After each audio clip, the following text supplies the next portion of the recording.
এবং সিসিটিভি একমাত্র তারই রুমে নাই, আর সব জায়গায় আছে।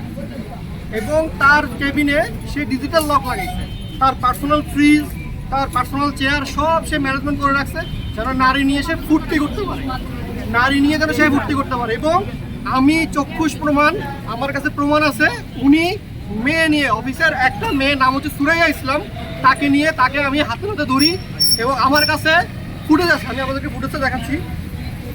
আর ওনার সামনে আমি গেছিলাম, যে আমার 6 মাসের বকেয়া বেতন আছে ডিসেম্বর থেকে মে পর্যন্ত। আমি বললাম যে স্যার আমার এই বকেয়া বেতনটা একটু পাস করে দেন, সব কিছু অনুমোদন করা আছে। হ্যাঁ, আমি শুধু দরখাস্তটা নিয়ে গেছি, আমাকে চাকরি থেকে বের করে দেওয়ার হুমকি, 6-56 দেখাবে, সে উপসচিব, আমি নর্মাই করো, আমরা তো পড়াশোনা করে আসি নাই, উনি এটাই বলতেছে, মানে আমরা যে তুচ্ছ। তো ওনার কাছে যদি একটা কর্মচারী, একটা শ্রমিক সম্মান না পায়, তো উনি কেন আমাদের থেকে সম্মান আশা করে? আর উনি মেয়ের প্রতি এত লোভী, যত আমার এখানে ভাই বোন আছে যারা চাকরি করছে, যারা ওনার কুপ্রস্তাবে রাজি হয়েছে, একটা মাত্র মেয়ে, সেটা সুরাইয়া, সে এখানে টিকে গেছে এবং সে যাবতীয় ফ্যাসিলিটি অফিস থেকে সব পাচ্ছে। আর বাকি মেয়েগুলোকে ময়মনসিংহ, কেউকে মুন্সিগঞ্জ, কেউকে আগারগাঁও, গুলিস্তান, এসব জায়গায় ট্রান্সফার করতেছে। আর একটা প্রতিষ্ঠানে হচ্ছে মেয়ের নারী শক্তি সবচেয়ে বেশি, হেড অফিসে কোনো নারী রাখে নাই, সে হচ্ছে যে কোনো একটা কর্মকর্তা।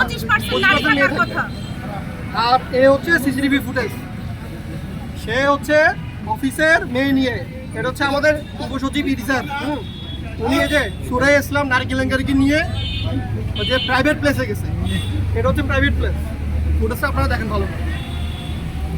সে কত বড় হচ্ছে যে অমানুষ, লম্পট হতে পারে, সে এই কাজটা করে, একজন উপসচিব, একজন সরকারি কর্মকর্তা। তার সব থেকে বড় কথা হচ্ছে তিনি হচ্ছে যে আমাদের সাবেক যে দল ছিল আওয়ামী লীগ, ওনার দোসর উনি, এবং স্বৈরাচার দোসর, এবং কি উনি এটাকে খুবই সুন্দরভাবে প্রেজেন্ট করতে পারেন। আমি ওনার ব্যাপারে হচ্ছে যতটুকু তথ্য নিচ্ছি, যতটুকু তথ্য পাইছি, উনি কোনো ভালো মনে যায়। দেখেন, দেখছেন ছবি, আর একটু জুম করে দেখেন।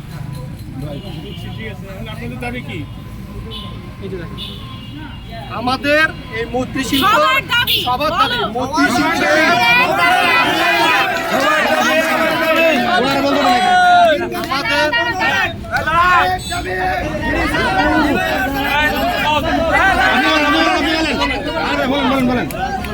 আমাদের এখন একমাত্র একটা দাবি, এই নির্বাহী পরিচালক এখানে থাকতে পারবে না।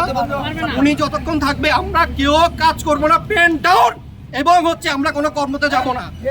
উনি এখান থেকে যত জায়গায় যাওয়া লাগে, মন্ত্রণালয় থেকে, হাইকোর্ট থেকে, যেখানে ইচ্ছে যাবো, ওনাকে আমরা এই প্রতিষ্ঠানে দেখতে চাই না। এরকম কুলাঙ্গার অমানুষ লম্পট এই অফিসে থাকবে না। সে একটা অমানুষ।